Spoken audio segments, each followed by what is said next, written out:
Hello বন্ধুরা, আমি Sudeep and welcome to Filmy Retake. এখন আমরা কথা বলবো নতুন হিন্দি সিনেমা বাগি 4 নিয়ে। টাইগার শ্রফ এই সিনেমায় কামব্যাক করার আবারও চেষ্টা করেছে এবং বহু অভিনেতা অভিনেত্রী এই সিনেমায় কাজ করেছেন।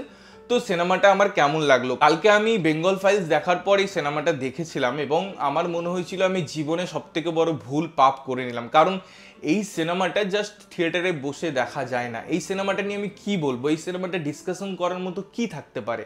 প্রথমেই ব্যাপারটা হচ্ছে এরকম যে ট্রেলারটা দেখে আমি ভীষণ এক্সাইটেড ছিলাম এবং আমি লিখেছিলাম যে AAA সার্টিফিকেট কামিং সুন। মানে এতটাই তার মধ্যে ভায়োলেন্স ছিল, এতটাই তার মধ্যে জিনিসপত্র দেখানো হয়েছিল যে সার্টিফিকেটটাও আমার মনে হয় কম পড়ে যেত। এবং আমি জানি না এই জিনিসটা বলার পর কি এমন ঘটনা ঘটলো যে সার্টিফিকেটের সাথেও এতগুলো কাটস দিয়ে দেওয়া হলো, ফলে ট্রেলারটা আপনার বেশি এন্টারটেনিং মনে হবে, বেশি এঙ্গেজিং মনে হবে। রাদার সিনেমাটা আপনার মনে হবে কি হচ্ছে উল্টো পাল্টা। এবং যে কোনো সিনেমার একটা তো ফ্লো থাকে, সেখানে যদি কাটস পড়ে সেটাকে কভার আপ করা, বিকজ একটা স্টোরি লাইন সেইভাবেই টাইম লাইন ডিজাইন হয়, সেইভাবেই স্টোরি এগোতে থাকে।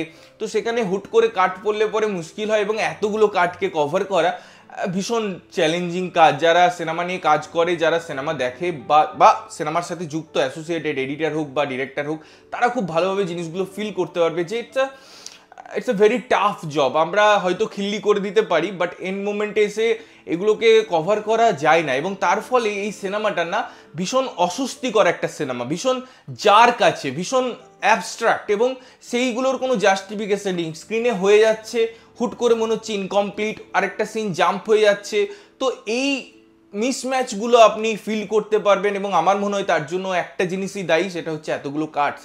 তো আমি জানি না এতগুলো কাটস করার পর তাহলে সার্টিফিকেট দেওয়ার কি দরকার ছিল, আর যদি সার্টিফিকেট দিতে হচ্ছে তাহলে পরে কাটসগুলো করার বা সেগুলোকে ডিলিট করার কি দরকার পড়লো। তো এই হচ্ছে ব্যাপার। এবারে আমি যদি পারফরমেন্স নিয়ে কথা বলি, টাইগার শ্রফ না ভালো পারফরমেন্স করেনি। ফাইট সিকোয়েন্সে তাকে টেক্কা দেওয়ার মতো অ্যাক্টর বলিউডে হয়তো নেই, আমি সত্যি বলছি, এটা মিন করছি। তো তার মার্শাল আর্টে যথেষ্ট দক্ষতা আছে, তাকে ভালোভাবে প্রেজেন্ট করা হলে পরে সেই জায়গাগুলো ভালো লাগবে। তো ফাইট সিকোয়েন্সগুলো ভালো লাগে, otherwise story development, emotions portions বা যে জিনিসগুলো হয় সেগুলো ওয়ার্ক করে না। স্টোরি হ্যালুসিনেশনের ব্যাপারগুলো রাখা হয়েছে, তার পিছনে কি ফ্যাক্ট আছে সেগুলো দেখানোর চেষ্টা করা হয়েছে। সেগুলোও যে খুব আহামরি গল্প, এরকম গল্প আমি আগে দেখিনি, এরকম কথাও আমি বলতে পারছি না। ওভারঅল আমি যদি সারাউন্ডিংস বা সাপোর্টিং কাস্টের কথা বলি, সেগুলোও খুব ঠিকঠাক ওয়ার্ক করে না।